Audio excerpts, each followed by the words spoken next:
the energy. Can we all just admit that I was right about Mac Jones from the start? He's good. He's not great. And they have made him worse by what they have done to him this year. The passion. This UVM team is the most athletic team I can remember in the 8 years I've been covering them. They're that fast. They're that quick. They're that bouncy.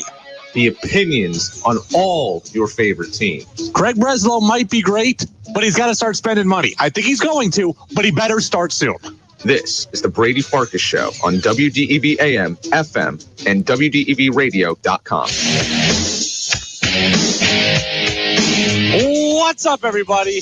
Happy Thursday. I missed you yesterday. It is the Brady Farkas Show on WDEV AM and FM and WDEVradio.com. We have a full show tonight, all 90 minutes. Last night, we had high school hoops. Tomorrow night, we got high school hoops. We got all 90 minutes at our disposal today. A lot to get to. Buster Olney going to join us from ESPN in about 15 minutes. Talk about the Red Sox offseason. Talk about the Shohei Ohtani deal and the press conference for Ohtani, which is coming up about a half an hour from now.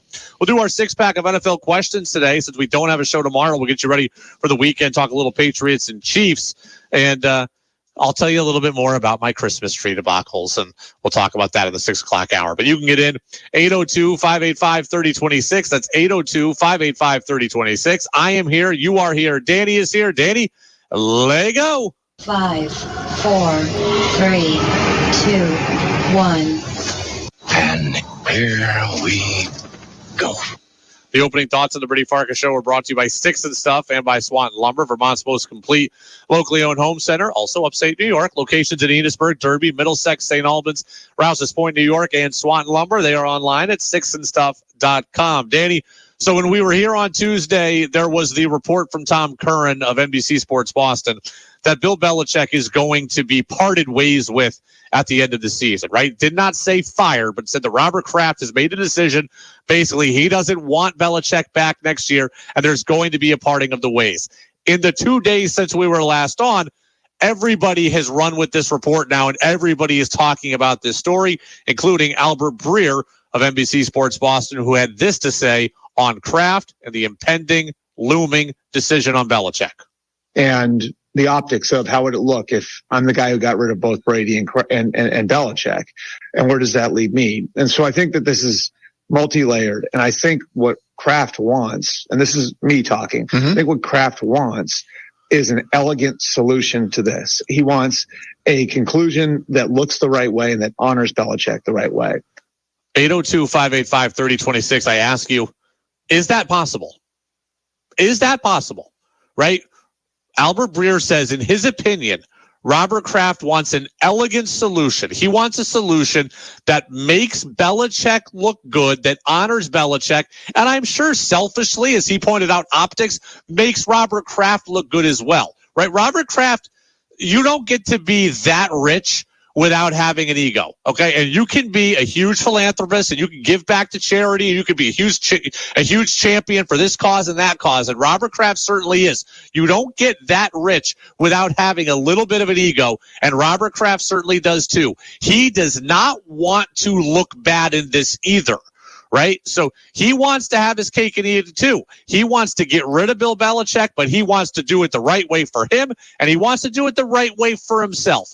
I am asking you, is that possible? Is there a clean ending here for the Bill Belichick era in New England? 802-585-3026. I am going to come back to the same thing I have mentioned multiple times over the last few months. To me, there is only one clean option here, and that is Bill Belichick getting traded. That, to me, is the only clean option. Bill Belichick getting traded. I don't even know that would be incredibly clean. It is the only thing that has a chance to be clean, because examine the alternatives, right? Examine the alternatives. If Bill Belichick gets out and out fired, you look like the guy who canned the greatest coach in NFL history, a guy who has won you 6 Super Bowls, you look ungrateful for. Firing Bill Belichick, not going to be clean, right? Not going to be clean. You going to Bill Belichick and saying, hey, Bill, I think you're a good coach, but I don't think you're a good executive. We would like to strip you of that title. You can imagine how that's going to go over. That also is not going to be clean. So those are your two options.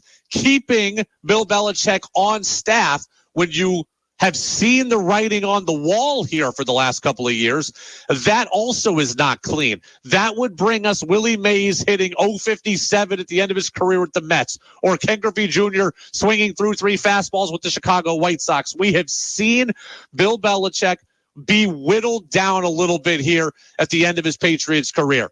Keeping that going would also not be clean. The only potential clean getaway, as far as I'm concerned, is Bill Belichick being traded. And let me tell you once, and what I hope is for all, the reason why that is the case. If Bill Belichick is traded, Robert Kraft does not have to do him the indecency of firing him. He does not have to do him the indignity of firing him. He can look himself in the mirror and say, I did not fire the guy who has brought me 6 Super Bowl rings, right? I did not do that. So Robert Kraft feels better. Belichick doesn't get fired for the second time in his NFL career, right? Hall of Fame coach, 2 firings. With Belichick's case, it's not going to mean anything, but perception-wise, it might for him or for Kraft. You keep that from being the case, right? Belichick does not get fired, and he does not get fired by you. So you feel better about it. You get something for him. I don't know what you're going to get for Bill Belichick, right? He's 72 years old, or he's going to be 72 years old. I don't know you're going to get a first-round pick for Bill Belichick, but you've acquired something for him. So Robert Kraft wants to look good. He wants something clean here. He doesn't have to fire Belichick, and he gets something for him in a way he never was able to for Tom Brady, right? He watched Tom Brady leave for nothing, and then Tom Brady leave and go have success. This time, he doesn't leave for nothing, or Bill Belichick doesn't get nothing for this team. First-round pick, third-round pick, 4th and a 7th, I'm not sure, but you're going to get something for him. So Kraft can look at everyone and say, hey, I didn't make the same mistake twice in terms of letting a guy go for free and then getting burned by it. From Belichick's perspective, he doesn't get the indecency of being fired, and he gets a little bit more. It looks like it's his choice to leave, right? Because let's examine this. Let's say at the end of the year, there's 6 jobs available, right? Let's say there's 6 jobs available. Well, in a traditional hiring cycle, Bill Belichick's going to get fired, and then he's going to have to go and do interviews at 71 years old, dog and pony show, and he has the ability to be rejected in these interviews. That would be humiliating for him as well. If he's traded, you know he's being traded to a team that wants him. There is no interview. There is no dog and pony show. There is no potential of being told no in the room. There is no potential of walking out of the interview process with your tail between your legs. Belichick, it looks like it's his choice. He's going somewhere where he wants to go and where he's wanted in return. That, to me, is the only way that this ends up clean. Now, it can end up dirty if everybody starts disparaging each other on the way out the door. That's if people want to air their dirty laundry, all of this goes out the window. But if you want a chance at something elegant, the only answer is Bill Belichick getting traded. Now, I spoke to Freddie Coleman of ESPN Radio yesterday. He doesn't even think my plan will work. He thinks there's no way that this doesn't end up messy. To me, the main question should be, what if he does not want to coach anywhere else? What if after all that time doing the Patriots, he does not want to go somewhere else and start over, where he's not going to have the kind of control that he's had the Patriots organization for the past 20 plus years? So that may be an additional question in terms of if they're going to move on, or not if, when they're going to move on with Bill Belichick, what do they get back? But who say Bill Belichick may want to go somewhere else to be the Patriots not in a situation they can ask anything back for him when it's all said and done? I don't think Bill Belichick doesn't want to coach, right? To Freddie's point, if they want to trade him and he just doesn't want to go anywhere and then he's fired or forced into retirement, Freddie's like, that would be messy too, and he's right. But I don't think that that's a possibility here. I think Bill Belichick wants to coach. Look, I don't know Bill Belichick. I've never spoken to him. I've only been in the same room as Bill Belichick one time. I went to a Bill Belichick press conference one year at the Super Bowl. Can't remember what year. I think Minneapolis, but I've only been around him one time. I think I can't see him not wanting to coach. This has been his whole life, right? You heard him reminiscing about the 67 Army-Navy game. He is a football guy. He is a football lifer. I think he still thinks he has something to offer to the game. And I would argue as a coach that he does still have something to offer to the game. And he broke up with his girlfriend, his longtime girlfriend, before the season. Again, I'm not in his head personally, but if he quits playing, what is he going home to? Do you see Bill Belichick just playing golf every single day? Is he going home to a relationship? He's not. Right? Bill Belichick is a football coach. And if Bill Belichick becomes a coach somewhere else, he can bring his kids along with him if he wants. And he can continue to have that family time that he values through the course of an NFL season. Because I'm sure that the Patriots would let Steve Belichick, and I think it's Brian Belichick, if I'm remembering correctly, would let them off the staff, and Bill would want them, and the new team would allow it. So Freddie's right. If Belichick doesn't want to leave, it can get messy. But I think if Belichick is faced with, hey, we're going to fire you or you can be traded, I absolutely think he'd rather go somewhere else and coach. I think he wants to coach. He's a football coach. He's a football lifer. And Freddie's concerns are valid, but I don't think they apply here because I don't think Belichick looks at his New England or bust. 802-585-3026. Text says, of course it's going to end messy. They all know it. It's part of the game and part of life. It will end messy unless there is what I just described, right? If they trade him and it looks like his choice and it looks like he's picking where he wants to go and the new acquiring team wants him and welcomes him with open arms, then it just looks like a fresh start, right? So it just looks like a fresh start. It doesn't look like something that's messy. Tex says perhaps Belichick should explain to the fan base how he will make the team better. That's not going to happen in season, right? How the team gets better is an off-season discussion, and Belichick has never really had those discussions. So I would love for some transparency. It's not going to happen, right? It's not going to happen. A couple of off-topic texts here. We're going to get to Buster in a couple of moments, but a couple of off-topic tests. Ross says, I had the Brady Farkas sandwich for lunch yesterday at the Village Grocery. It was excellent. The only downfall was they had to take out the recipe book to see what was on it. Ross, my picture is right there next to the deli. You can tell everybody what's on. They're memorizing how many recipes here for their sandwiches. I understand they don't have to remember mine necessarily off the top of their head. Just point to them and say, hey, turn around the little thing, the little picture board, and say, hey, this is what I want. This is what it looks like. There you go. I'll just help them out. My picture is there. John in Moncton says, let's go back to the afternoon news service for a second. Since Calvin doesn't have a TV, what does he do for fun? Right? As a longtime listener, I am curious. I would thank you for the personal touch you add to the afternoon news show, by the way. That was John in Moncton. Danny, what do you think? We're going to ask this tomorrow of Calvin. What do you think Calvin does for fun without a television? I imagine he reads a lot. I think he reads a lot as well.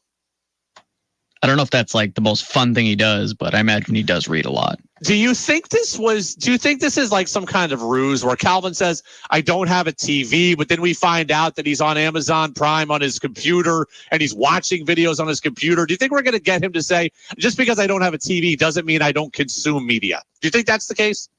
Yeah, I don't know. I think he would watch stuff on his phone or a tablet or something sometimes, but not owning a TV, I can see that, I guess. I think Calvin reads. I think absolutely he reads. Calvin's very smart. I bet you he goes over his own notes on things and kind of studies his own work so he can always be on top of things. And I bet you he also does watch political coverage on on YouTube, right? Doesn't mean he has to have a cable service or whatever, but I could see him watching addresses online, right? Like, okay, so-and-so made a speech. I'm going to go watch it on YouTube. I could see that. We'll ask Calvin tomorrow. We will ask Calvin tomorrow. More Belichick stuff. What does the impact of the alleged Belichick contract extension have on trading or firing Bill? So here's what we know. Belichick was given a contract extension by the Patriots. Actually, it was a new contract at the end of last season, right? Belichick was given a new multi-year contract. NFL Network reported it as multi-year and lucrative. Tom Curran of NBC Sports Boston says, well, it might be lucrative. It's really only a 2-year deal. So Bill Belichick is under contract with the Patriots through 2025 or through the 2024 season, excuse me. So he's got a year left on his deal after this. So he's not just going to be a free agent. If they're not going to fire him, they will have to trade him, and a new team will acquire him for something, and then we'll give him a new deal, right? Well, we'll rip up the Patriots 1 year and we'll give you a 4-year deal. We'll give you a 3-year deal. I don't know how many years you want to give a 72-year-old, but that's where we're at. He's under contract, so therefore he will have to be traded if they don't want to fire him. Tex says, Belichick can control how messy this gets. Doesn't he have responsibility to make the departure go smoothly as well? To some degree, but I think it's more of a case where Kraft says, look, this is what we're doing. We want this to look best for you. Will you play ball?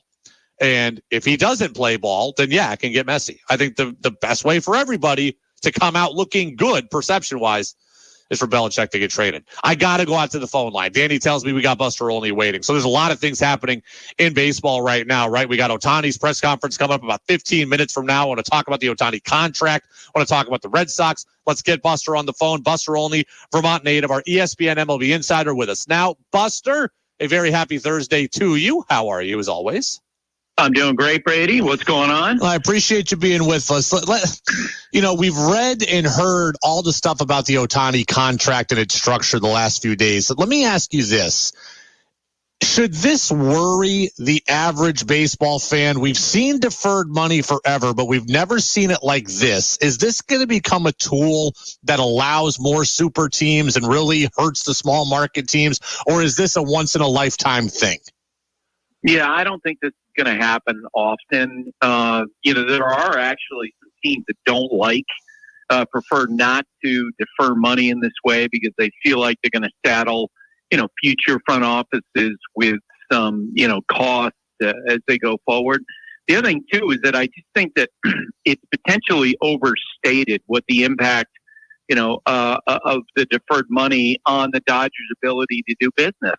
As one agent pointed out to me, the Dodgers, and you and I will get into, I'm sure, the question of the $700 million and is it real? It really isn't a $700 million contract. But the Dodgers are still going to be charged under the luxury tax system that baseball has, $46.1 million in 2024. That's the biggest hit in baseball. And that's the number that matters to the Dodgers as they structure their team.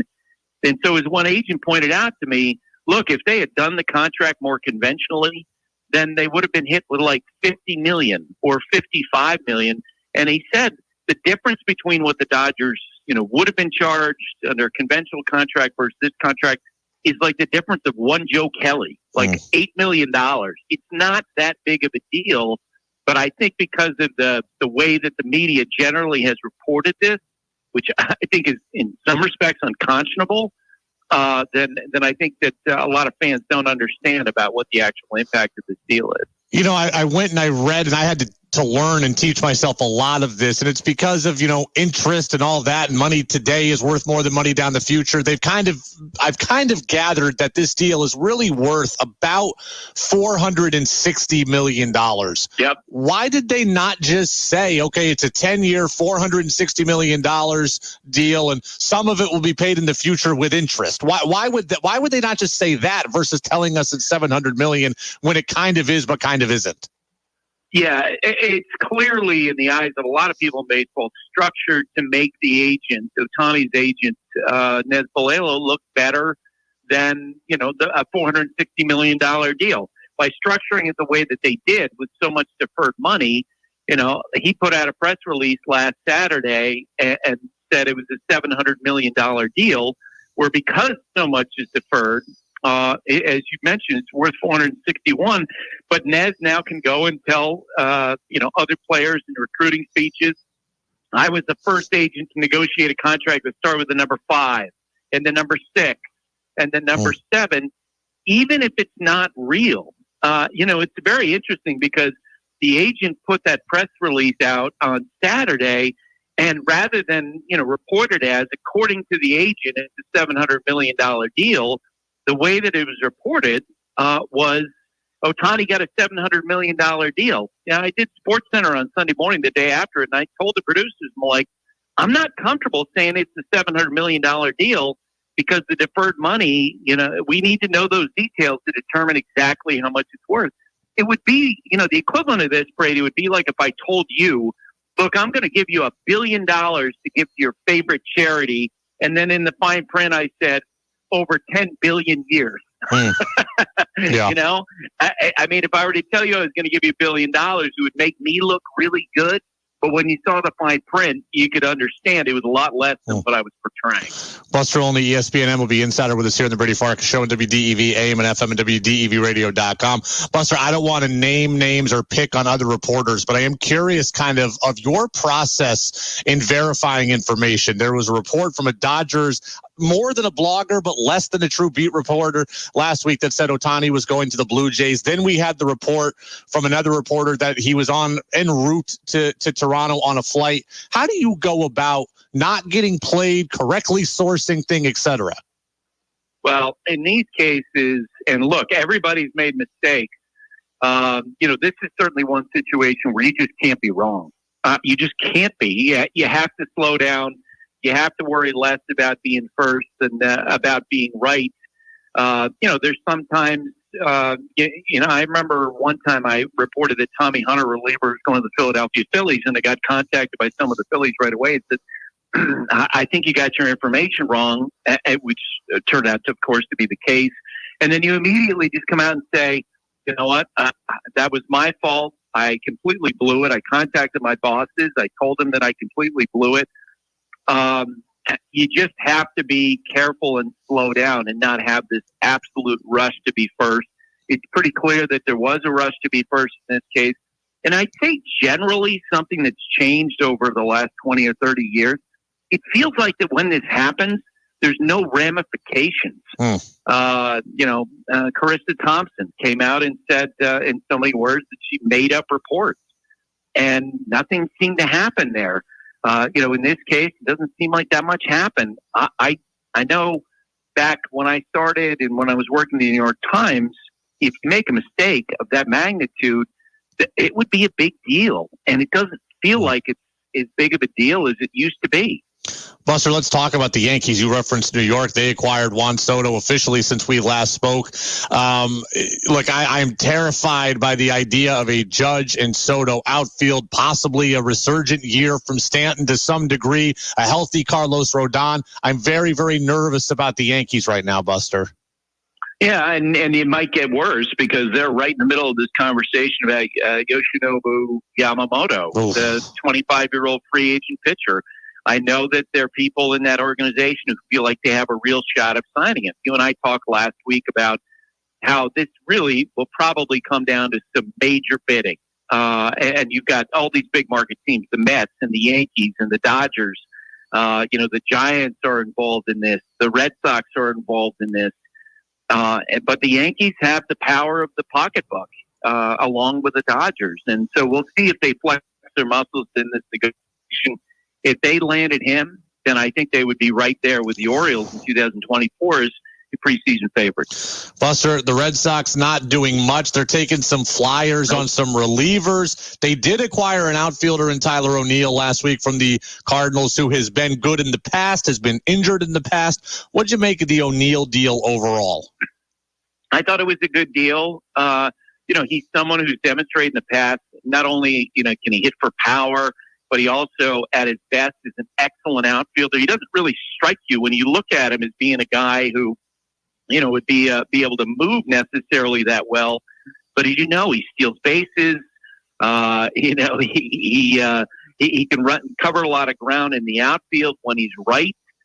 He's someone who takes physical training so seriously. I'm sure you've talked about how his dad was a bodybuilder, a championship bodybuilder in Canada. And Tyler is right there with him in terms of that preparation that he does. For the cost, I thought it was a good deal for them. I do think, and you and I have already talked about this winter, the Red Sox are swimming upstream against a perception problem. And if they want to land one of these big guys, they're going to have to overpay to get him. I do wonder, with the way the marketplace is playing out, if they're going to have opportunities to get one of two left-handers, Jordan Montgomery or Blake Snell, because as you know, the Dodgers and the Yankees add players and they fill holes, then there's still, opportunity out there for, players, starting pitchers in particular, who, are looking for big dollars. And if the Red Sox are in fact willing to pay big dollars, there's still some guys on the board to do that with. Buster, let's talk about the Blue Jays a little bit here because they're fascinating to me. Months ago, you had speculated, not a report, but speculated that maybe they were going to have to move on from Vladimir Guerrero Jr. And my guess to that was that he was going to eventually cost too much money. Well, if they're swimming in the Ohtani waters, they evidently have way more money than I thought they did. So are they in a position to keep all their guys plus add? Was that a rarity and they're still going to have to sell somebody down the road? What do you make of what the Blue Jays are financially right now? Yeah, they're in a really tough spot. They clearly wanted Ohtani. They're willing to spend on Ohtani. I tend to believe that they were used by Ohtani's agents to push the Dodgers a little bit in the negotiation. But they're sitting here after, Whit Merrifield, departs as a free agent, and Brandon Belt and Kevin Kiermaier. They basically need three bats. They have a good rotation, but they need three bats for their offense because they really, have a 2-year window now before Vladimir Guerrero Jr. and Bo Bichette become free agents. They got to win in 2024. They got to win in 2025, or find some other way to open a new window for themselves. I don't know if they necessarily want to give Vladimir Guerrero Jr. a huge contract. We've seen a lot of up and downs in his career. Last year I think was generally speaking considered to be really disappointing by the team, and so at the moment I don't think there's a lot of enthusiasm there. I would say I saw video of him in a home run contest, home run derby in winter ball, and man, he looks good. Whatever he's been doing since the end of the season, it's pretty clear he's pretty much devoted to the idea of losing some weight, which I think had to happen. I'll get you out of here on kind of a note like that. I'm actually shocked to see how many stars play in winter ball. Like these teams, legislate so much of what guys can do in the off season, right? Can't ride a motorcycle, can't play pickup basketball. I understand baseball players play baseball, but I am surprised at how many stars are playing winter ball away from the watch of the team. Yeah, and I do think that generally speaking, your point is well taken and well made, that teams are more about control than they've been in the past. But when it comes to the case of, players like Ronald Acuna Jr., like Vladdy Jr., I think there's probably some enthusiasm for the teams, among the teams. And you know what? The guy's got to exercise. He's got to be active. And we'd love to have him being active, playing baseball. Ronald Acuna Jr., since he blew out his knee a couple of years ago, the Braves have seen him gradually gain confidence in that knee. And I think they, love to see him play the outfield. I think he's playing center field, if I've read this correctly, in winter ball, which will help his movement and maybe help him going forward. Yeah, there's always risk, but I think it's less so with position players than it is with pitchers.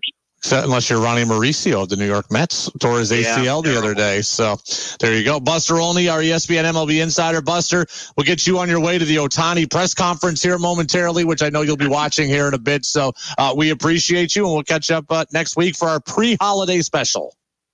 That sounds great. I appreciate it, Brady. I appreciate you as well, Buster Olney of ESPN. Look, we are going to step aside quickly, get the CBS News update. We will come back. We will react to everything Buster had to say. I got a lot of football stuff in hour number 2 to get to, but Buster says the Red Sox have a perception problem We talk about that. We talk more about the O'Neal deal. We explain a little bit about the Ohtani contract structure and what it all really means. We're reacting to Buster, and we're taking your texts in the 6 o'clock hour here on the Brady Farkas Show on WDEV AM and FM and WDEVradio.com.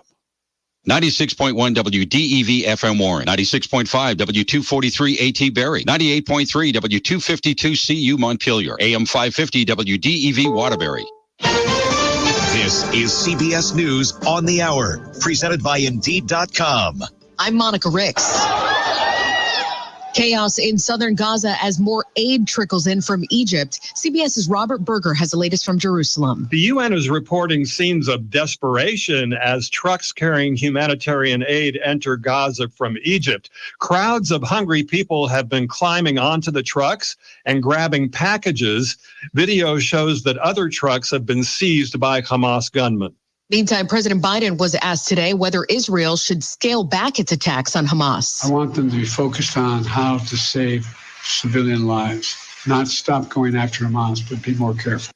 Authorities stop potential terror attacks in Europe. Stuart McIntosh is with the BBC. German prosecutors say they've arrested 3 Hamas members who were preparing to carry out attacks on Jewish targets.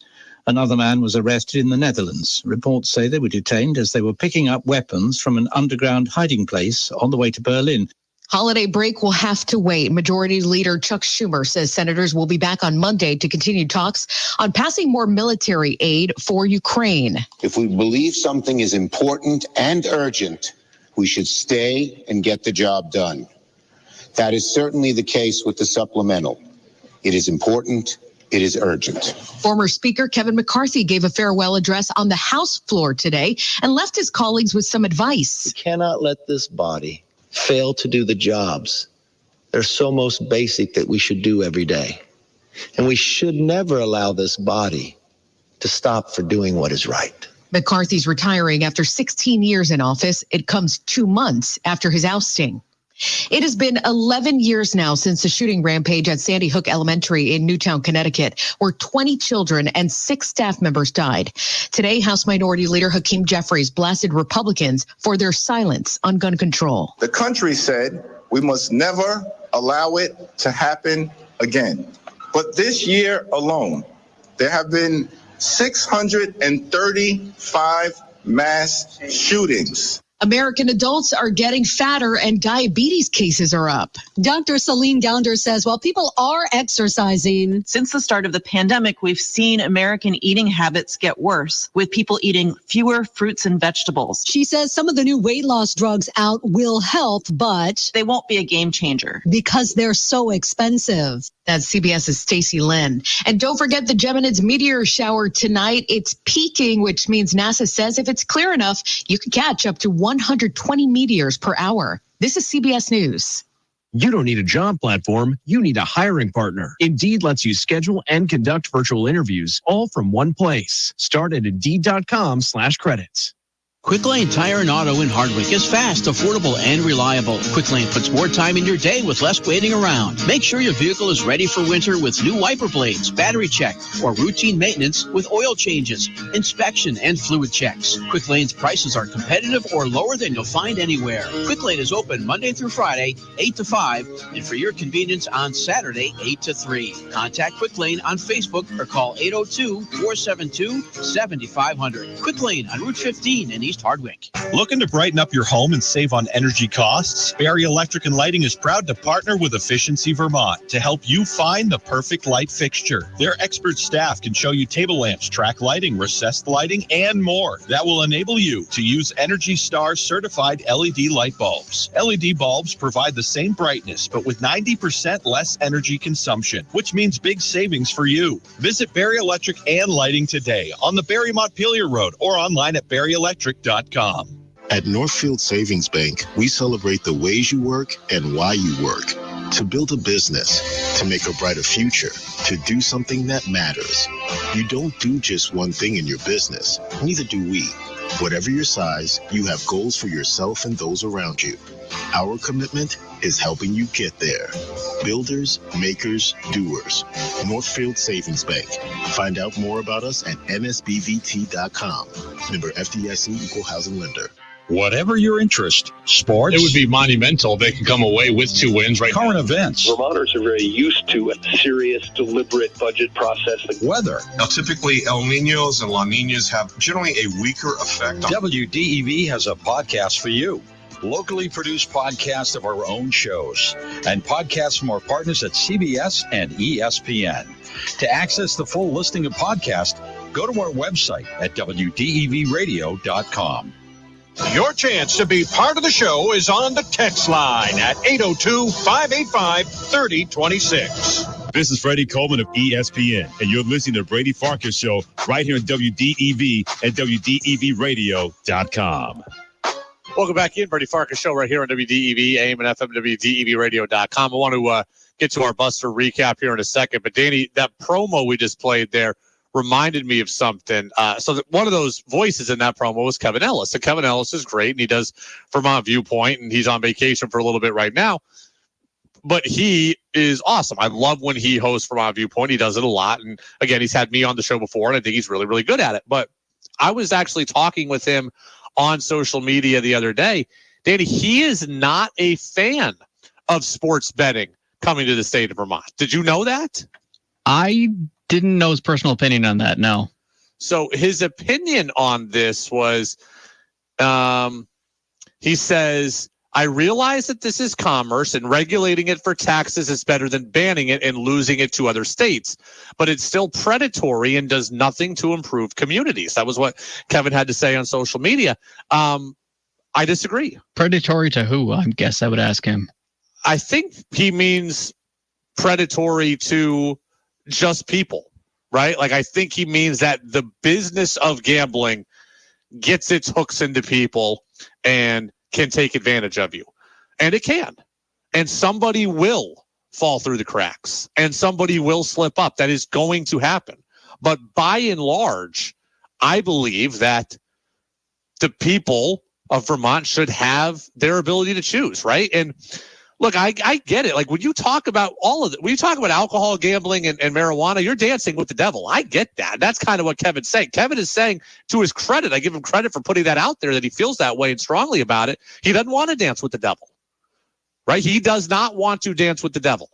I am saying if the devil's going to be there anyway, you might as well dance, because that is what's going to happen, right? People are gambling already. People are already falling through the cracks. Have been forever, too. Yeah, people are already seeing the commercials out there, right? It's not like Vermont has been shielded from DraftKings commercials. It's not like Vermont has been shielded from casino commercials. It's not like we don't know that you can't go to Montreal for casino action. You can't go to Akwesasne, that you can't go to New Hampshire. We see all of these commercials, Foxwoods, Mohegan Sun. We already know this as far as I'm concerned. So the devil is already there. You might as well dance, is what I'm saying. And when Kevin says that the money does nothing to improve communities, I am not. Kevin was in politics. He knows more than I do. I am choosing to be hopeful that if the state has more money, it's eventually somehow, some way going to be filtered to us. And I don't know if that means that we're going to get lower taxes. I don't know if that means that they're going to build a structure that's going to be of use to us with the excess money that they bring in. I don't know how it's going to help. I have to choose that it's going to. The state makes money off of lottery tickets. The state makes money off of alcohol sales. The state makes money off of cannabis sales. The state will make money off of gambling. I have to hope that money somehow, some way is being filtered back to us in a positive way. I don't know what it is, right? I would be interested in having a conversation with Kevin about this, okay? 100%, because I would like to learn as well. But I just have to think that there's going to be something positive that comes from this, from the state. Somebody will fall through the cracks. And I already feel bad for who that person is. That person is not going to be me, and that person is not going to be Danny. And chances are it's not going to be any of you that are listening. It will be somebody, and I will feel bad.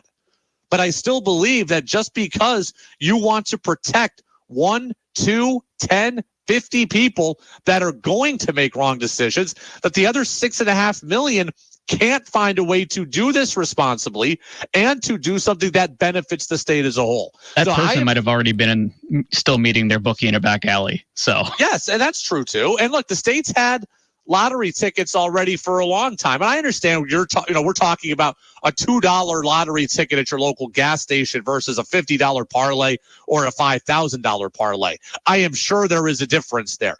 But the state has already had these vices available, right? People in the state have already had these vices available. And I do believe it is safer ultimately to regulate the market than it is to do it in an unregulated way. Danny, you make the joke about the bookie in the back alley. I've seen enough movies where with loan sharks and bookies, et cetera, that when you're in that world, that is a dangerous world to be in. If Vermont didn't regulate this stuff, that would exist more often. That would be more prevalent. That would continue to be the way that things are done. And I'm not really down with that. That's for sure. And I'm sure Kevin's not either. I'm not trying to pin me against Kevin on this, but he wrote this and he wrote it elegantly and he sparked my interest on it. And I told him that I would like to go on his show on Vermont Viewpoint. I'd welcome him on my show to talk about this. Let's call him now. Let's not call him now, but you know what? We don't have a show tomorrow, Danny. Let's see if we can get him early next week, right? You can put me in touch with Kevin, can't you? Of course. Okay, so go. Let's see if we can get Kevin early next week. I would love to have this. I would love to learn, right? I'll debate and I'll talk and I'll give my side. I would love to learn where he's coming from. I think I know where he's coming from, and I think I just said that. As I said, I think he doesn't want to dance with the devil. And I'm just saying the devil's already there. You might as well dance and let the state benefit. 802-585-3026. All right, let's get to Buster here. Couple of things were very, very interesting to me on this. This one is less about Ohtani and less about the Red Sox, but I have to mention it. Buster didn't seem to think that teams were bothered by guys playing winter ball. I disagree with that. I don't think there's any way that the Atlanta Braves are okay with Ronald Acuna Jr. playing winter ball in Venezuela. I don't think there's any way that the Toronto Blue Jays are okay with Vladimir Guerrero Jr. playing winter ball in the Dominican Republic. I refuse to believe that. I have seen enough of teams to know that when they have their stars, they don't want their stars doing anything that's not under their watch, right? The World Baseball Classic is a huge problem to teams, right? That we as fans like it. The players really like it. The teams can't stand it. The teams don't want their guys that aren't ramped up getting injured and impacting their major league season. If the teams don't want their guys playing in March, why do they want them playing in December when they're also not ramped up? And you're talking about some of your stars. I think teams like winter ball when you're talking about an 18-year-old prospect who is going to get some seasoning, is going to get some innings, and if he gets hurt, it doesn't really impact your club this year or maybe next year. I think they like it for some journeyman who they signed to a one-year deal, a minor league contract, and then, hey, they really show something at winter ball, and, well, now they've really popped, and you feel good about them. But all in all, it's a low-risk move for a guy like that. You're talking about Ronald Acuna Jr., who's making $80 million. You're talking about Ronald Acuna Jr., who just won National League MVP. Do you think the Braves want him around playing 25 games in winter ball, 20 games in winter ball, running around the bases, risking a torn hamstring or a torn ACL? I don't think so. Right? Prospects, journeymen, mid-roster guys, play all the baseball you want. Guys who are going to help us win the World Series, I don't think they want them playing there. Right? Like, Danny, NBA teams don't love their guys playing in the Olympics. They're holding their breath every year in international competition, right? The players like to play, right? The players like to represent their country, and I enjoy watching it. Do you think the Celtics love Jaylen Brown and Jason Tatum playing for Team USA? I'll answer it for you. They don't. They even skip FIBA when that's the less important one every 2 years. Right. We heard about the Celtics. There was the whole thing about, is Porzingis really hurt, or did the Celtics just not want him to play in the World Cup of basketball this year? Now, he said he was hurt. We learned he had a foot problem, but there was all this thought that the Celtics didn't want him to play. I remember when I was first starting in this business, the Knicks didn't want Porzingis to play for Latvia in the Olympics the first time around 10 years ago. And what would have been the 2014 Olympics or whatever. They wanted no part of it. I think they tried to tell him he couldn't play. As far as I'm remembering, teams don't want their stars playing. We saw what happened to Paul George playing in FIBA for Team USA. He missed almost an entire season for the Indiana Pacers a handful of years ago. Ronnie Mauricio, who's a Mets top prospect who is arguably going to win their starting third baseman job, just tore his ACL playing in winter ball in the Dominican Republic and is probably out for the entirety of the season. That's a 22-year-old, your number 4 prospect, and your possible starter at third base for a Mets team that wants to get good again quickly and get back to the playoffs. Now they are out one of their most young and impactful players. So when Buster says, look, if they won't let you play pickup basketball in the offseason, they won't let you ride a motorcycle, I don't know that they want you playing 25 games not under their watch. I disagree with Buster on that one. Again, young prospect, fringe guy, play all you want. Vlad Jr., Ronald Acuna, I don't think teams are down with that.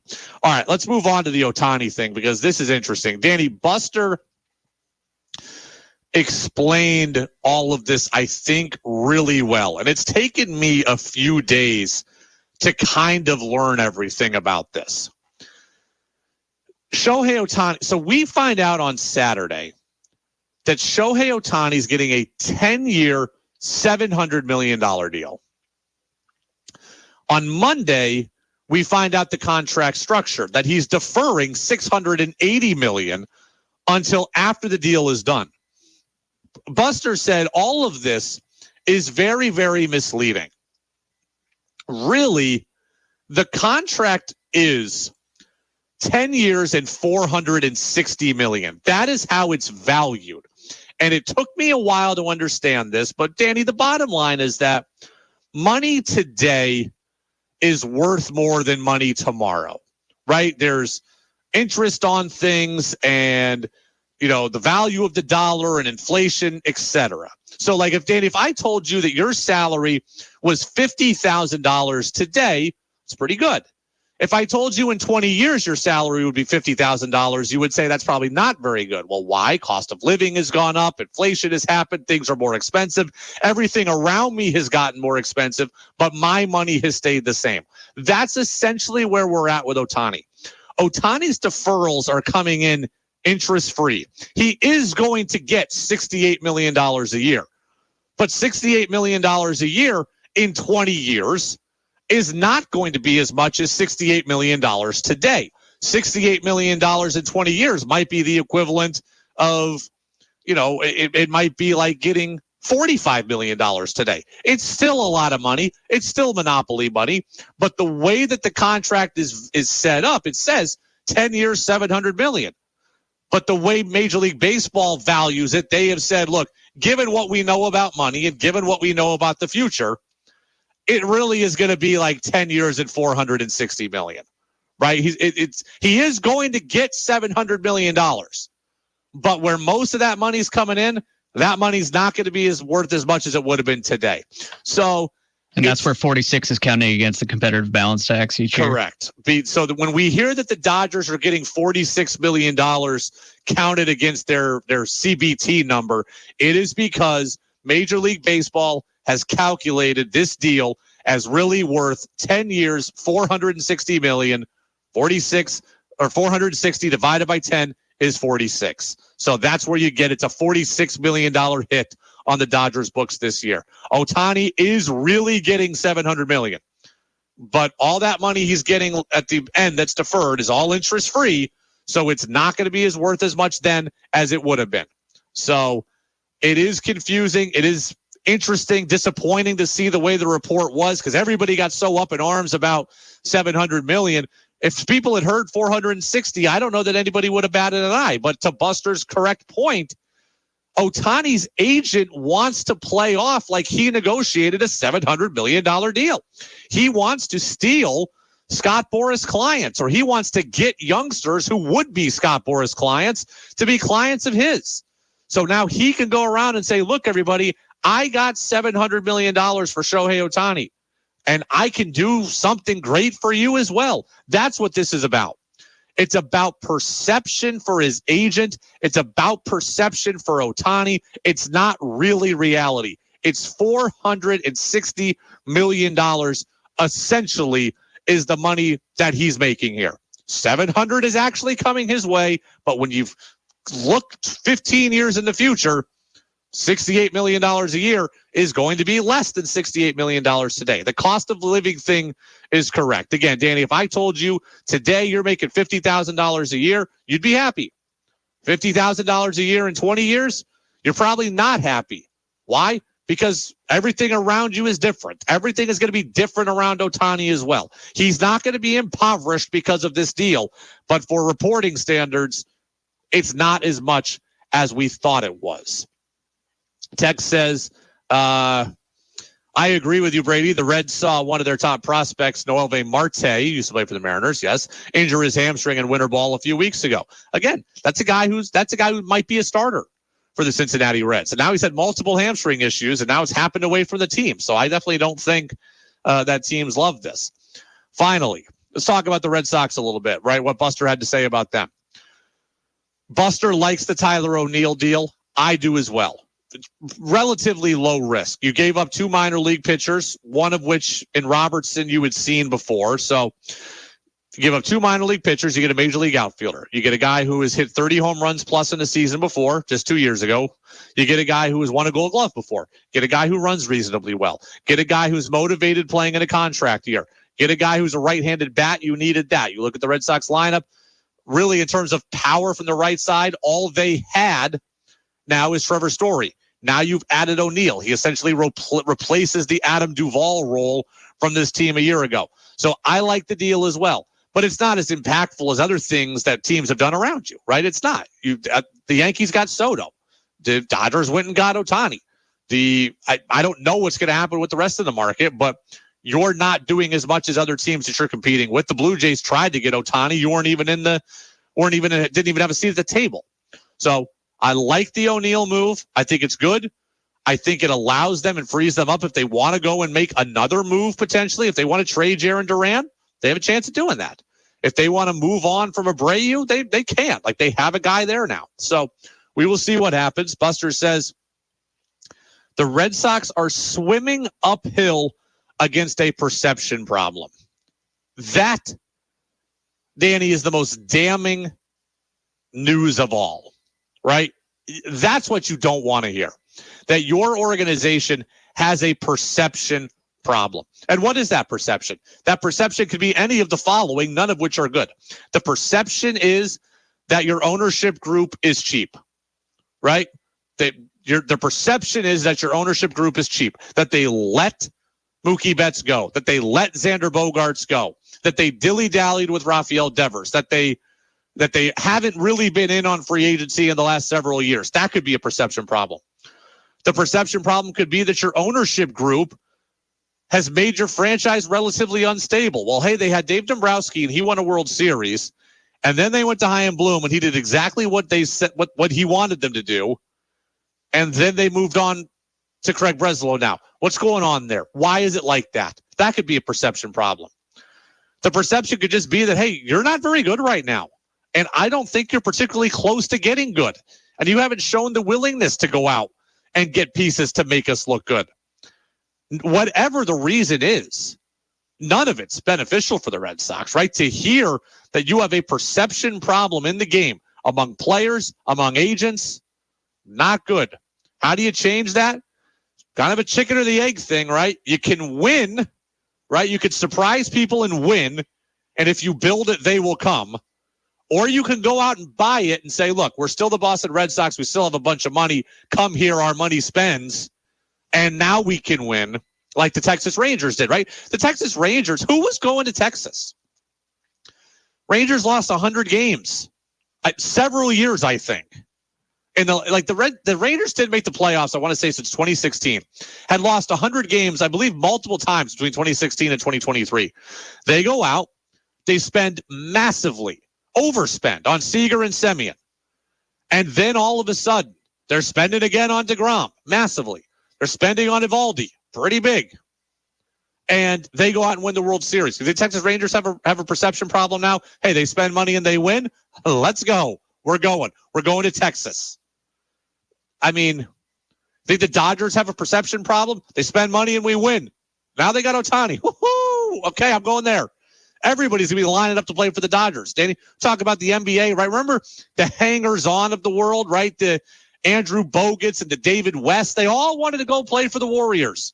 Okay, Warriors didn't have a perception problem. They're going to win. So we're all coming here. Patriots had the same thing for a long time. The hangers-on like Chris Long when he came here to try to win a Super Bowl. Guys want to go where you can win or where they spend money, or in a perfect world where both happen. And right now, the Red Sox apparently have a perception that they're doing neither. They're not winning. They're not spending money. And that's a problem. It's the Brady Farkas Show on WDEV, AM and FM, WDEVradio.com. Couple of texts coming in. Actually, one of these texts actually is going to be relevant to our next segment. We don't have a show tomorrow because of high school basketball. We got the Dave Morse Invitational, the championship and the consolation matchup. So we have no show tomorrow. As a result, we will be doing our six-pack of NFL questions today. Our six-pack of NFL questions getting you ready for Week 15. That's next on the Brady Farkas Show on DEV. WDEV also serves the Northeast Kingdom at 101.9 W270BR Island Pond. Now's the time to discover Waterbury, a place for once-in-a-lifetime experiences. Explore our restaurants, pubs, and cafes, and visit our unique shops. There's something for everyone. Visit discoverwaterbury.com for more information. Woodstock Farmers Market celebrating 30 years. We're a year-round mecca of fantastic food offering fresh produce, cheeses, meats, grab-and-go sandwiches, coffee, baked goods, and amazing specialty products. Tuesday through Sunday on Route 100 in Waterbury Center and Route 4 in Woodstock. Stop on by. Attention Vermont car enthusiasts. Discover Snowfire Auto, your ultimate destination for premium cars and exceptional service. We've got Subarus, Volkswagens, Hondas, Toyotas, Volvos, and Mercedes-Benz, just to name a few. Our friendly sales staff can guide you to the perfect match.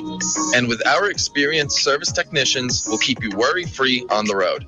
Visit Snowfire Auto in Waterbury today or check us out online at snowfireauto.com and make your dream car a reality.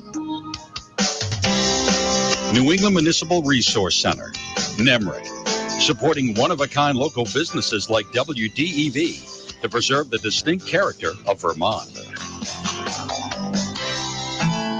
Highland Center for the Arts presents a Highland Holiday Concert December 16th at 7 p.m. Some of Vermont's finest musicians, including Roy and Mavis McNeil, Annie Rowell, Andrew Kohler, Jess O'Brien, Harrison Martin O'Brien, Kyle Woolard, Randy Bolton, and more. Special guest David Mallet with Michael Bird on bass. And thought how as the day had come, the belfries of all Christendom had rolled along the unbroken. And you're invited to the Highland Holiday Dinner at 5:30. Join them online to purchase tickets, and for more information on Highland Center for the Arts events at highlandartsvt.org. Proceeds benefit the Arts in School program. Singing on its way, the world revolved from night to day. A voice, a chime, a chant sublime, of peace on earth. Celebrate the season with a Highland Holiday Concert December 16th at the Highland Center for the Arts, 2875 Hardwick Street in Greensboro.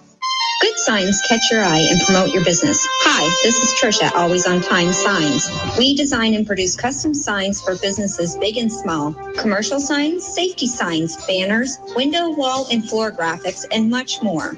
You'll be impressed by our customized designs and quick service. And you'll love our competitive prices. Come see how our experienced designers can create the sign you're looking for. Always On Time Signs in Berlin. Online at alwaysontimesigns.com. Giving everything you've got on every possession, working with and supporting your team at every turn, treating each team member with respect, making sure you give your best every time. This is the essence of high school sports. It's also what we believe at Nelson Ace Hardware. At Nelson's, each team member gives their all and does their best for every customer. This is Bob Nelson of Nelson Ace Hardware. Linda and I appreciate not only your support of Nelson Ace Hardware, but your support of local area sports as well. Enjoy listening to the game, and remember, life is challenging, so play hard. The WDEV studio is sponsored by Sticks and Stuff and Swanton Lumber, Vermont and upstate New York's largest independent home center, powered by Marvin Doors and Windows. Go to sticksandstuff.com for store locations and hours. WDEV is your home for New England Patriots football. The Patriots take on the Kansas City Chiefs this Sunday. Pregame at 10, kickoff at 1. Patriots football on WDEV is brought to you by Matt Clark's Northern Basement Systems. For all things basement-y, visit northernbasements.com. And by Quick Lane Tire and Auto Center on Route 15 in Hardwick, your go-to place for routine auto maintenance. And Patriot Transport, affordable transportation for the greater Stowe, Burlington, and Central Vermont areas. New England Patriots football this Sunday at 10 on WDEV AM and FM. Make your opinion heard by texting onto the Brady Farkas Show at 802-585-3026. Now it's back to the Brady Farkas Show on WDEV AM, FM, and WDEVradio.com.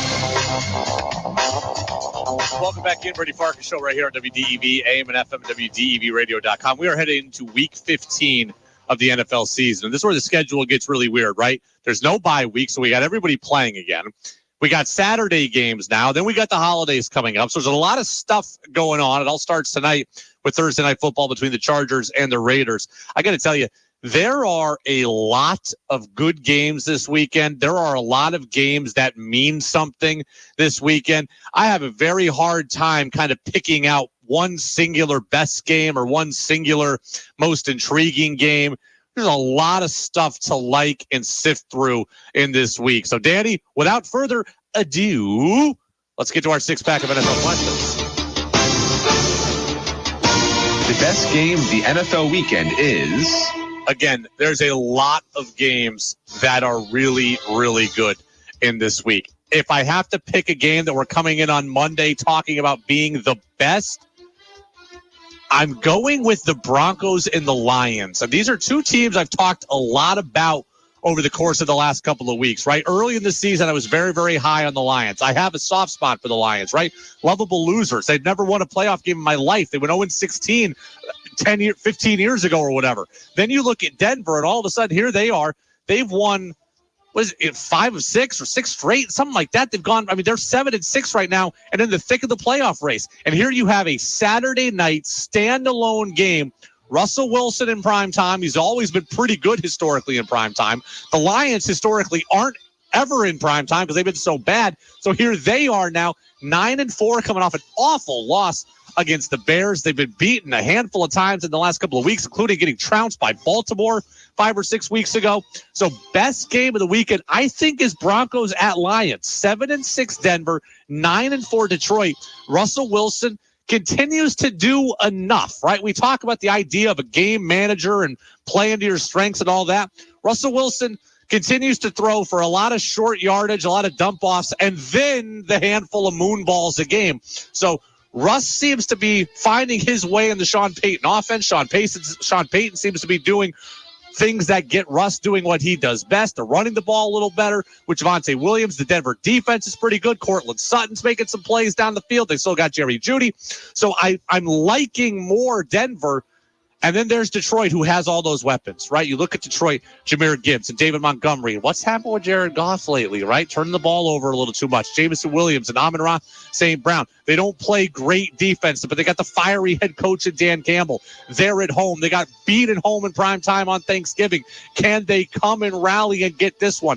10-4 is a lot different than 9-5 if you're the Detroit Lions. I was watching Good Morning Football this week on the NFL Network, and Ryan Leaf was on and said his trust in the Lions is only a 5 out of 10. That's not a good spot to be. I think this game is going to be very, very good. I'm going to guess the Lions win it because I think they need it. And I think Denver needs it too, but I think the Lions need it more. I think the Lions win it. I think the Lions win it about 24-21. Close game, late field goal. When we come back on Monday, I think we'll be looking back at the weekend saying, man, that Saturday night game was pretty good, Danny. The game that intrigues us most is... Okay, the game that intrigues me most is Titans-Texans. I will tell you why momentarily. There are a ton of games, though, that are intriguing for various reasons. Like, a ton of games that means something. We got Vikings at Bengals coming up on Saturday at 1. This is the backup quarterback bowl, right? Nick Mullins against Jake Browning. Both teams are 7-6. The two former LSU receivers, Shamar Chase and Justin Jefferson, going at each other. And Chase says, I'm the best receiver in the league. That's what it's about. It's not about us two. It's about me. Very, very intriguing. Steelers, Colts. I mean, the Steelers, who all of a sudden have dropped games to the Patriots and the Cardinals, now going on the road to take on Gardner Minshew and company, who just keep finding a way to get things done. And here we are. The Colts right now are 7-6. I know they got beat last week by the Bengals, but by and large, they've gotten things done, right? They've won 3 of their last 4 games. Actually, they've won 4 of their last 5 games. So that game is intriguing. 2 teams battling it out for potential playoff berths in the AFC. Bears and Browns are interesting, given how well the Browns and Joe Flacco are playing with, how well the Browns are playing with Flacco under their leadership. He's 1-1 as a starter. Giants and Saints, even that's intriguing now. Tommy DeVito, 3 games, over 100 quarterback rating. The Packers are coming off an awful loss to the Giants. They've played themselves out of playoff position. They're taking on the Bucs. Both teams are 6-7. Bucs got a chance to win the NFC South. Packers are looking for a wild card. That game is intriguing. The Chiefs, how do they come back after a couple of losses? Even against the Patriots, that's intriguing. I mean, Cowboys, Bills, Ravens, Jags, Eagles, Seahawks, they're all intriguing. But, Danny, nothing is more intriguing than your Seahawks. No. Texans, Titans. I said that at the beginning. Oops. Texans, Titans. Do you know why this matchup is the most intriguing in the league this week? I don't. Titans never intrigued me, but that's okay. The 7-6 Texans at the 5-8 Titans. You know why this is the most intriguing? Because this one, to me, is uniform gate.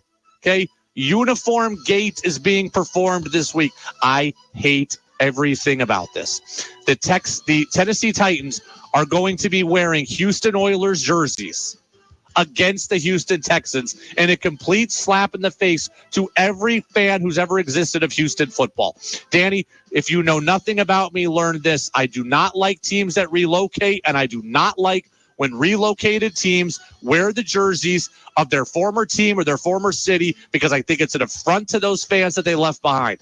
I understand the Houston Oilers lineage went with the Tennessee Titans. Danny, before you were born, probably, actually not quite before you were born, but the Houston Oilers became the Tennessee Oilers for a year, and then they became the Tennessee Titans. The Oilers franchise history is part of the Titans history. I completely get that. That said, of all days to break out the Houston Oilers jerseys, you wear them against the Houston Texans. So every fan in Houston who has now fallen in love with the Texans because you left them behind, you're going to reopen those wounds. This is a complete intentional decision. It's done to hurt. I don't like it. I don't appreciate it. And I hope the Texans win 47-0 and the Titans don't get 1 first down. It's a classless move. I hate everything about it.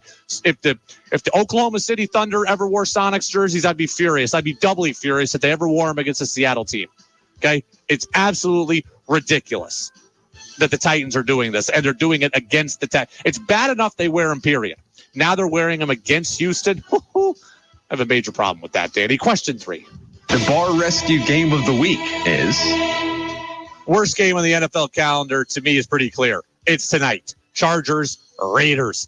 And both teams are 5-8. Both teams are going nowhere. Brandon Staley's definitely going to get fired at the end of the year for the Chargers. Josh McDaniels has already been fired with the Raiders. We got quarterbacks named Easton Stick and Aiden O'Connell playing.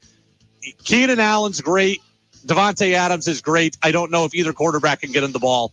I will probably watch a Christmas movie over this game tonight. I will watch the Celtics. I will watch a Christmas movie. I will not be watching Chargers Raiders. Next. The player we want to watch most this week is Justin Fields. Right? The Bears aren't going anywhere this year either, but they're 5-8. Outside of September, they played reasonably well this year. Fields hasn't been healthy the entire time. I'm interested in seeing what Fields looks like. Cleveland has one of the best defenses in the league, especially at home. If Justin Fields can play well against the Browns and spoil the Browns' party, heck, even if the Browns win, but Fields plays great, I've been very curious here about the decisions that the Bears have in the offseason. The Bears are going to have the number 1 pick in the draft, okay? The Bears are going to have the number 1 pick in the draft, right? Carolina's going to get it. and it's traded to the Bears because of the Bryce Young trade. What do the Bears do at 1? Do the Bears trade Justin Fields in the offseason and draft one of the young quarterbacks to restart the rookie quarterback clock? Do they sign Justin Fields and trade the number 1 pick and go and get a freight for it? A lot of it's going to depend on what they think of Fields down the stretch. He's played fairly well here of late. Played pretty well against Detroit last week in a win for the Bears in that upset. If he goes on the road to Cleveland against this defense in that Cleveland weather and plays well, the decisions are only going to continue to get harder. The waters are only going to get muddy for the Bears. You look at the Bears down the stretch. Browns, Cardinals, Falcons, Packers. Not a murderer's row of opponents after this week. See how Fields does. We'll see how they weigh it, and we'll see what they want to do with that number 1 pick. Because I think if they trade Justin Fields, there's value there. If they trade the number 1 pick, we know there's value there. Can Fields force them into that very difficult decision? Next. The player with the most pressure this week is... Yeah, I don't think it's a player this week. I don't mean to cop out. I don't think a player this week has the most pressure. For me, it's Pete Carroll. Danny, this is where my Seahawks come into play. I think head coach Pete Carroll has the most pressure this week. I sneaky think that Pete Carroll is not guaranteed to come back next year. The Seahawks were 6-3. They are now 6-7. They have lost 4 consecutive games. They're taking on an Eagles team on Monday Night Football that's reeling themselves. But the Seahawks very well could lose 5 consecutive games. They could play themselves. We're talking about a month ago, NFC West title number 1 seed potential stuff out of the Seahawks. Now we're talking about a top 14 pick in the draft potentially for the Seahawks. See, the Seahawks defense has been iffy. The Seahawks offense hasn't figured out its identity. They've lost 4 straight. First time ever under Pete Carroll. They've lost 4 straight. It could be 5. They won the Super Bowl in 2013. That's more than 10 years ago. Pete Carroll's done a very good job in Seattle, and he deserves a lot of respect. They're among the most penalized teams in the entirety of the NFL. They play with a complete lack of discipline on the field, and they got some of that lack of discipline on the field, but out of the play as well. The stuff with DK Metcalf that's going on. Pete Carroll needs a strong close to this season. Do they have to make the playoffs? I don't know about that. But to be 6-3 and now be 6-7 and maybe looking at 6-8, that is not a good place to be. They've got winnable games against Tennessee, Pittsburgh, and Arizona coming up at the end of the year. So they can still do some stuff even with a loss. They could still finish 9-8 potentially. But if you want to turn it around, you better start now. Also, while I don't think there's pressure on Bill Belichick, I think there is a lot of pressure on the Patriots now as well, right? The report's out that Bill's going to get fired or that Bill's going to get let go at the end of the year. The team evidently has seen that. Guys like Jabril Peppers, guys like Jelani Tavai, guys like Dietrich Wise, they've all spoken up in support of Bill Belichick. I think you will see the Patriots give their best effort this weekend against the Kansas City Chiefs. Not that they don't try every week, but I think they're really going to come after it defensively. I think we're going to see a win one for the Gipper type thing here for the Pats.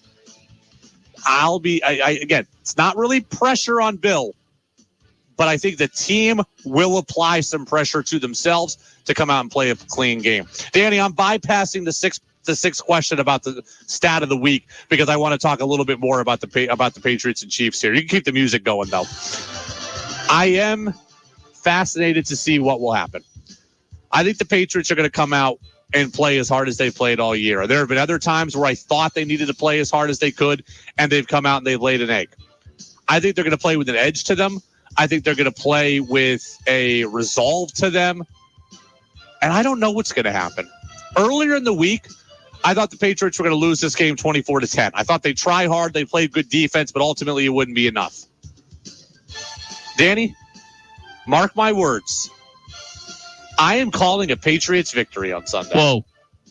I can't believe I am. Thank goodness sports betting's not legal yet because I don't want to get cleaned out on this one. But I am calling a Patriots victory. Low scoring, smash mouth football, not pretty. I could see it being 13-10. But I'm calling the Patriots victory. I think the guys on this team who do respond to Bill, look, Mac Jones does not respond to Bill Belichick, but I think a lot of the defensive guys do, right? The defensive guys have spoken up on his behalf. I think the whole team comes out with an edge. Remember, this is the Travis Kelce and Taylor Swift show. Report is that Taylor Swift's going to be in attendance. They want nothing more than to end that.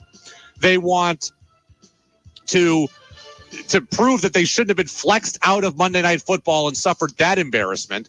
They've got the report about Belichick parting ways. I think they just come out and play really hard. Are they undermanned? Of course they are. But Bill Belichick has always had a good game plan for Patrick Mahomes. Travis Kelce looks a step slower now, constantly a little bit banged up. We know about the Chiefs' issues at wide receiver. If the Chiefs can't just waltz up and down the field, I think the Pats have an opportunity to keep this game close. And if they can keep it close, I think they can win it. And I'm going to say they win it by a field goal, and the final score, 13-10. Offense ugly, punt fest in a lot of this game. But I think they do just enough to get the victory. It's the Brady Farkas Show on WDEV, AM and FM, and WDEVradio.com. Let's take a look at the text line here, 802-585-3026. Text says, I'll trade you Bill Belichick for Geno Smith. No. I understand the Seahawks might need a new head coach. Patriots might need a new quarterback. I'd rather the Patriots draft someone. I like Geno. What the Seahawks need is a defense and an offensive coordinator that picks an identity. That's what I would say. So, Danny, what do you think about my Patriots prediction? I think it's crazy, but it might happen. That's why they play the game, my friend. As Chris Berman used to say, that's why they play the game. Right Limited there. fake Berman. That's why they play the game. Brady Farkas Show, WDEV, AM and FM, WDEVradio.com. We will come wrap it up. Final segment coming up next here on DEV. Less than 200 to go in the countdown to 4,000 at Memorial Valley Chevy. First, we want to say thanks to Charity Lamphere of Hyde Park providing her new Tahoe at Memorial Valley Chevy. Folks, Dan and I love a goal, and so does our team. To reach our goal, we have instructed the entire Memorial Valley Chevy teams to make deals and earn your business. Right now, with big Chevy year-end rebates, low-interest financing on many models to qualified buyers, and some incredible lease deals, now is the perfect time to get a vehicle at Memorial Valley Chevy. Plus, listen to our offer for you. Right now, on brand-new Silverado 1500s at Memorial Valley Chevy, you can take up to $10,250 off MSRP and still get 4 winter snow tires for just $1. That's huge. Pre-owned car, truck, or SUV, no problem. Memorial Valley Chevy will still include 4 new winter snow tires in your deal for $1. 200 new and pre-owned cars, SUVs, and a ton of Chevy Silverado trucks ready for immediate delivery, and we're making deals to earn your business and reach our goal. That's huge, folks. So come get a great deal plus 4 snow tires for $1 during the final month of the countdown to 4,000 at Memorial Valley Chevy, located just past Stowe and Morrisville in the beautiful town of Hyde Park, Vermont. Thinking about holiday gifts? This season, give a gift that's perfect for kids of all ages. The gift of education. Vermont's 529 savings plan, sponsored by VSAC, makes it easy to save for future college or training. Open an account with as little as $25 or add any amount to an existing account. Grandparents, family, and friends can give too. Learn more at vsac.org/save. That's vsac.org/save. Stowe Street Emporium, a locally owned gift, apparel, and shoe store featuring an abundance of fun, eclectic, and unique pieces. Come in to enjoy a relaxed shopping experience. Open daily at 23 Stowe Street in historic downtown Waterbury. If you need wood pellets, Guy's Farm and Yard in Morrisville, Williston, Montpelier, and St. Albans has a full line of them. Wood pellets burn efficiently and clean, and with the high cost of fossil fuels, it's a great alternative for heat. There's no mess like there is with firewood, and the efficiency of wood pellets is unmatched. Buy your wood pellets now at Guy's Farm and Yard, Portland Street, Morrisville, Berry Street, Montpelier, Taft Corners, Williston, and Fairfax Road in St. Albans. Online at guysfarmandyard.com. If you are considering joining the Vermont National Guard, there are so many opportunities. What do you want to do? Do you want to learn about HR practices? Do you want to do construction? Do you want to be an electrician? Do you want to learn IT? I'm Staff Sergeant Niels Huisman, Vermont Army National Guard. The training is paid for. You're going to get in amazing shape. You're going to get certifications. You can do that in the Vermont National Guard too and broaden your experience while getting paid to do this. Visit vtguard.com to find out more. Sponsored by the Vermont Army National Guard. For fun holiday shopping, take a ride to Bragg Farm Sugar House and Gift Shop.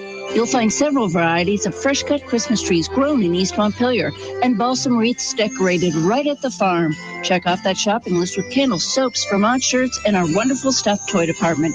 And no holiday is complete without Vermont tasty treats. Bragg Farm's own maple syrup, maple cured bacon, jams, jellies, and lots of good Vermont cheese. Bragg Farm Sugar House and Gift Shop, open 8:30 to 5, 1 mile north of East Montpelier Village on Route 14 North. Hi, I'm Matt with Matt Clark's Northern Basement Systems. If you have a wet basement, moldy crawl space, or settling foundation and need an effective solution, we do all things basementing. Basement waterproofing, basement insulation, basement structural repair, and nasty crawl spaces too. Matt Clark's Northern Basement Systems has you covered. We offer free estimates, so for all things basementy, call 855-DRY-TIME or visit northernbasements.com. Coming up on the next Travels with Charlie, we'll talk with Ben Kinsley of Campaign for Vermont about their just-released poll results, revealing that Vermonters identify housing, cost of living, and public safety as their top issues. Plus, Leslie Wright from Shelburne Museum joins me with details on their Winter Lights show, and we've got tickets to give away. Travels with Charlie is brought to you by Casella Waste Systems, Jolly Convenience Stores, Milne Travel, and Myers Wood-Fired Bagels. I'll see you in my travels Monday at 1, right here on WDEV. Want Brady to hear your opinion on the sports stories of the day? Text in at 802-585-3026. Now it's back to the Brady Farkas Show on WDEV AM, FM, and WDEVradio.com. Welcome back in, Brady Farkas Show, right here on WDEV AM and FM, WDEVradio.com. A couple things here before we get out today. Danny, my Christmas tree is now decorated, right? We've got the lights on, the ornaments are on. It has not fallen yet, knock on wood. Okay, it has not fallen yet. So I would hope that we're going to be good now. But again, I will continue to knock on wood about that. But yes, the tree has not fallen yet. So that's certainly good news. I've been nervous about it, for a week. So and no belt. No belt tied. If you missed that story, you got to go back to Monday's podcast and look that up. But yes, one year I had to tie a belt to a kettlebell in order to keep the thing from falling over. It was leaning so far one way, I had to bring a weight to counteract it and go back the other way. So that was a fun holiday season, that's for sure. Danny, let me hear what Cam Newton had to say, right? Former Patriots quarterback Cam Newton was speaking on a podcast earlier this week. He was talking about other quarterbacks in today's NFL. Lamar Jackson, obviously Patrick Mahomes, Dak Prescott, Brock Purdy, but Brock, they're not winning because of him. He's not turning the ball over. He's managing the game. And if we were to put that in its own right as game managers, Brock Purdy, Tua Tagovailoa, Jared Goff, and really Dak Prescott. These are game managers. They're not difference makers. And when you say game manager, I'm not asking you to go out and win the game. I'm just asking you not to lose. Not to lose the game. Listen, I don't give a damn what you do. You don't have to score every time. You just don't have to throw a pick every time either. So Cam says that guys today, a lot of the guys that are getting MVP love are game managers. He says they're not game changers. So this all reeks of, did you see what I did? I was a game changer, baby. Cam, that's what Cam's saying. Cam's like, I was an MVP and I was a game changer. I did things that nobody else could do. And he's saying that everybody can do what these guys are doing.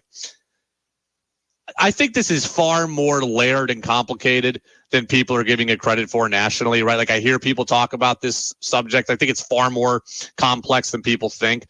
One, I think it reeks of bitterness. Okay, I liked Cam a lot when he was here. I think it reeks of bitterness. I think it also reeks of everything I've always said, right? Guys who are older look down upon guys who are younger and say they're not as good, right? We had Tom Brady saying it's mediocre football. Now, I know Cam is only 34. He feels much older than that, given that he's been out of the league now and how long he was in the league. And when he came into the league, he was very young. Like, he feels older than 34. He's not. But it still reeks of, like, back in my day, this is how quarterback was played. So I always just kind of write that off as something that I expect. Older guys talking down to younger guys. The other thing I think Cam has to realize is that I think the best quarterbacks in the league have the ability to do both, right? The best quarterbacks in the league have the ability to be a game manager, to just not foul it up, to get the ball to the right place, to play a part of the system. But they also have the ability to do the special things. And what Cam fails to realize is that while he could do a lot of the special, he didn't do all of that game manager stuff as well in his career. Look at Cam's numbers. 21 touchdowns, 17 picks, 19 touchdowns, 12 picks, 24-13, 18-12, 19-14, 22-16, 24-13, 8-10. Okay. If Cam had been a better game manager and had his special home run ability, he would have been an all-time great.